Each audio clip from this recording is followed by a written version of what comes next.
identificación clara e in situ de quienes están. Avanzamos al 5 de septiembre, plazo que vence pronto. ¿Cuál es el resultado? Que tenemos dos grupos, y esto lo reitero porque estaba escuchando en la radio hoy día a un entrevistado que confundía las cosas. Un primer grupo de alrededor de 15.000 operadores, de los cuales 4.000 son los que han obtenido título minero, es decir, ya son concesionarios, y alrededor de 11.000 que han suscrito contratos de explotación con el concesionario minero. Es decir, al día de hoy podemos mostrar que un número de alrededor de 15.000 operadores cumplieron la meta de tener título minero. ¿Qué ocurre adicionalmente? Que otro número de 16.000, los concesionarios donde están ubicados han mostrado su disposición de formalizarlos a través de contratos de explotación. En consecuencia, tenemos un universo de 30.000 a 31.000 operadores que están muy bien camino a la formalización. Que hay algunos cuya declaración o registro debe anularse, definitivamente sí. Por ello el Ministerio de Energía y Minas tiene que ser muy prolijo y tiene que anular a aquellos que no deben estar. Pero tenemos un avance de 31.000. Nosotros podemos mostrar que hay 31.000 caminando. ¿Qué hemos hecho con estos 31.000? Hemos seguido lo que estimamos es un buen procedimiento e incluso el Consejo de las ONGs ambientalistas, BBF, Servicios Educativos Rurales, Sociedad Peruana de Derecho Ambiental y muchas otras que dice a esos 30.000 darles facilidades. ¿Qué facilidades les hemos dado? Le hemos quitado los plazos intermedios y le hemos dicho a abril de 2014 te vamos a dar asistencia técnica para que estés formalizado. Eso es lo que hemos hecho. Le hemos dado facilidades a aquellos que han mostrado su voluntad y que tienen evidencia de que se está avanzando. No hay ninguna prórroga, la declaración es a abril de 2014. Sin embargo, el día de ayer algunos medios señalaban nuevamente el tema de la prórroga a 2016. ¿Por qué lo hacen? Porque obviamente nosotros tenemos que responsablemente establecer y cómo vamos a manejar el futuro. Y lo que hemos dispuesto en esta norma es que una comisión va a elaborar una estrategia de saneamiento. Miren ustedes el contenido de esta estrategia de saneamiento. ¿Acaso habla de suspender interdicciones? No. ¿Acaso habla de prórroga de plazos al 2016? No. Lo que habla es que vamos a consolidar en esta estrategia, que es una estrategia con metas intermedias, anuales y un objetivo al 2016, vamos a consolidar acciones. ¿Qué tipo de acciones? ¿Interdicción? Sí. ¿Qué otro tipo de acciones? Control de la comercialización de insumos químicos, mercurio y cianuro. Control de la comercialización del oro y pago de impuestos. Establecimiento final de rutas fiscales para controlar ambos, tanto la comercialización de sustancias químicas y del combustible, que es la otra medida. A la señora Goya y a otros operadores, o Sinermin les va a quitar lo que es el registro de usuario final, porque en Madre de Dios se está vendiendo combustible 5 veces por encima de lo que se necesita en la región. Vamos a su vez a sacar muy pronto a las plantas de procesamiento minero de Chala, de Nazca y de Patás del régimen de la pequeña minería y los vamos a pasar al régimen habitual, porque los gobiernos regionales no tienen capacidad para fiscalizarlo. Hay videos que muestran a los inspectores regionales intentando llegar a estas plantas y les bajan la tanquera y les rechazan el ingreso.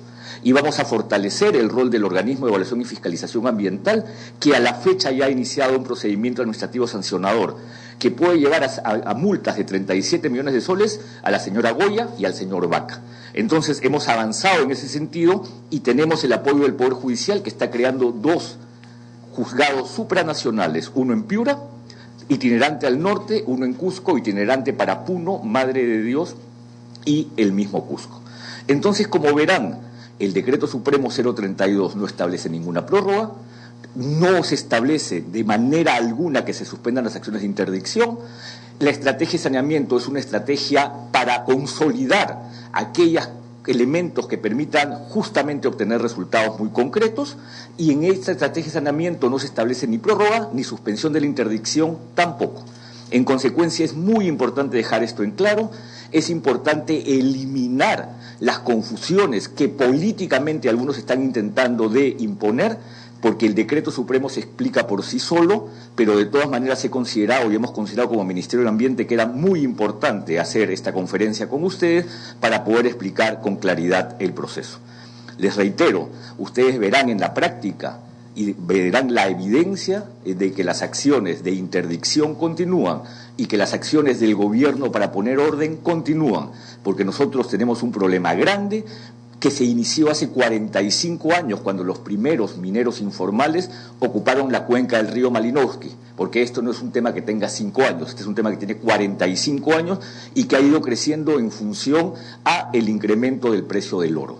Es un fenómeno, por otro lado, que no solo es peruano, es un fenómeno regional, donde Colombia tiene problemas, Bolivia y Chile tiene a los pirquineros, Brasil tiene a los garimpeiros, y ese es un problema histórico en la región. Nosotros estamos trabajando activamente, pero lo que no podemos permitir es que se digan cosas que son falsas. Esto no es correcto, esto es falso, y esto no se puede permitir para un medio que tiene periodistas de primer nivel, pero que no puede dar información que confunde a la población. Nosotros como gobierno estamos decididos a solucionar el problema y no hay ninguna prórroga, ni estamos dando ninguna autorización para que se contamine el 2016. Creo que la prensa tiene también una responsabilidad que mostrar. Nosotros no estamos ni negando nuestras obligaciones, somos conscientes de reconocer nuestros errores. En combustibles creo que hemos sido muy lentos en el control de los combustibles. Nosotros reconocemos nuestros errores y no echamos culpas al pasado.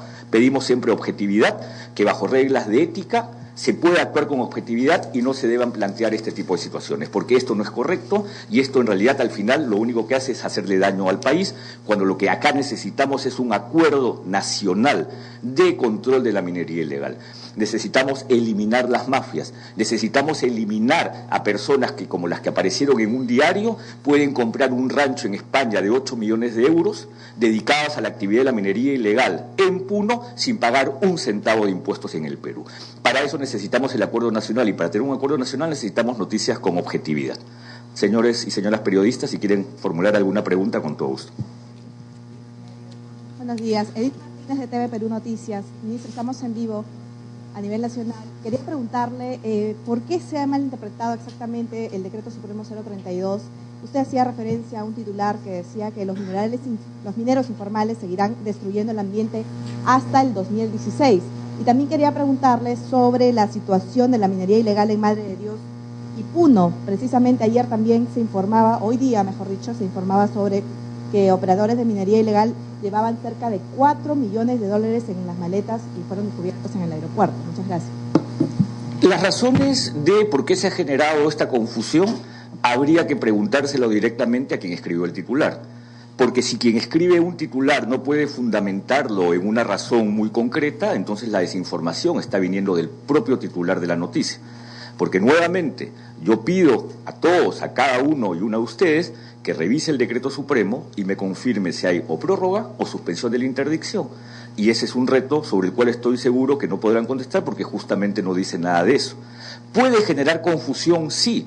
El hecho que se señale que la estrategia de interdicción tiene objetivos anuales, graduales y progresivos, con un objetivo final a 2016.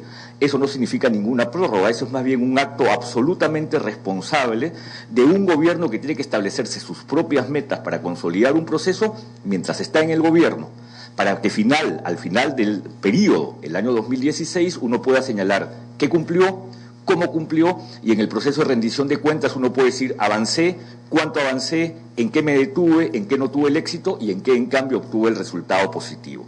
En consecuencia, la desinformación viene de un titular que, vuelvo a repetir, este titular fue hecho cuando el decreto supremo no era conocido, no estaba publicado, porque esta noticia obviamente publicada el día sábado tiene que haberse cerrado el día viernes.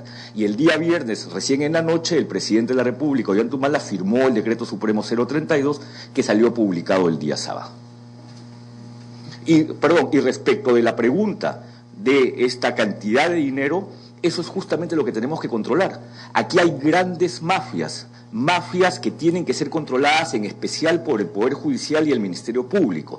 El Ministerio Público ha dado felizmente el Poder Judicial ha dado felizmente muestras de responsabilidad, pero quien está actuando con mucha lentitud es el Ministerio Público. Una invocación al fiscal de la Nación para acelerar este proceso, para que los señores Vaca, los señores Casas y muchos otros vayan a prisión, terminen siendo procesados. Ahora tenemos una queja presentada por la Unidad de Inteligencia Financiera, que demuestra que ambos tienen que ser procesados por delitos contra la ecología. Necesitamos el apoyo del Ministerio Público. Yo sé que el fiscal de la Nación, el fiscal Peláez, va a dar las indicaciones correctas para mejorar este proceso. Y miren ustedes que estamos trabajando no solamente con la Unidad de Inteligencia Financiera para iniciar proceso, estamos trabajando con la Unidad de Inteligencia Financiera también para demostrar que estos grupos que aparecen como pequeños son mafias que se articulan entre sí. Nosotros como UEFA hemos podido iniciar el proceso porque la Unidad de Inteligencia Financiera ha demostrado que la señora Casas y el señor Vaca tienen una articulación económica y se presentan como pequeños como fachada, y en consecuencia, como están unidos, le podemos iniciar proceso desde el gobierno nacional. Nosotros no queremos interferir en las competencias de los gobiernos regionales, pero necesitamos intervenir como gobierno nacional para poder iniciar estos procedimientos, porque los gobiernos regionales, nos guste o no, no están en capacidad de controlar el flagelo de esta actividad.